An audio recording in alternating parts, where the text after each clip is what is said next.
महाराष्ट्र को गुजरात बनाने की कोशिश कर रही है। जब से ये पावर में आए हैं इन्होंने बहुत कोशिश की है कि समाज में तेढ़ निर्माण करे, समाज को डिस्टर्ब करे।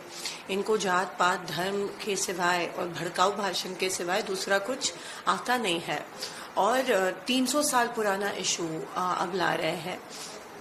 औरंगजेब और शिवाजी छत्रपति महाराज का एक सांस में भी नाम लेना ये शिवाजी महाराज का अपमान है और उनके जो मिनिस्टर है वो बार बार ये कह रहे हैं। ये actually home department Maharashtra Devendra Fadnavis ji जिसके हेड है वो गृह डिपार्टमेंट का, गृह मिनिस्ट्री का बहुत बड़ा फेलियर छुपाने की ये साजिश है।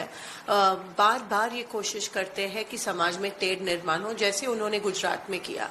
ये जैसे राक्षस होता है, राक्षसों को खून की जरूरत होती है, जब तक खून नहीं मिलता है तब तक ये शांत नहीं होते। कुछ ऐसे ही इनका चल रहा है, चाहे वो इलेक्शंस के स्पीचेस हो।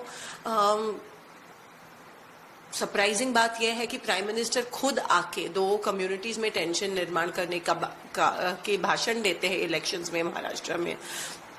और हमारे देश की जनता, हमारी महाराष्ट्र की जनता, ये शाहू फुले, अंबेडकर, अन्ना भाऊ साठे, शिवाजी महाराज, इनके लोग हैं। ये कभी डिस्टर्ब नहीं होंगे या अमान चैन शांति जो बनी रही है इतने सालों से, ये अगर ये लोग बिगाड़ने की कोशिश करें तो ये होने नहीं देंगे। लेकिन बहुत कोशिश करें, जबकि इतने सारे विषय है। कल तक महाराष्ट्र में सुसाइड हो रहा है, फार्मर सुसाइड हो रहा है, बदलापुर जैसे विषय हो रहे हैं, संतोष देशमुख जैसे विषय हो रहे, एक दलित के ऊपर पुलिस में मारपीट करके उसकी हत्या हो रही है, महिलाओं पे अत्याचार हो रहे हैं, बेरोजगारी से महाराष्ट्र परेशान है।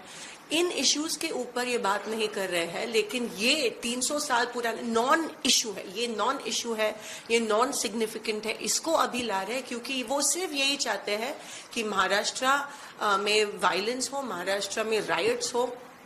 महाराष्ट्र का गुजरात जो बीजेपी और आरएसएस की जो थिंकिंग है कि धर्म के ऊपर उनको देश में बंटवारा करना है, वही थिंकिंग वो अभी महाराष्ट्र में पूरी कोशिश दिलो जान के साथ कोशिश कर रहे हैं कि महाराष्ट्र में राइट्स कम हो। लेकिन महाराष्ट्र की जनता को मैं अपील करती हूँ कि इनकी जो घिनौनी राजनीति है उसमें मत आओ और महाराष्ट्र को बर्बाद मत होने दो।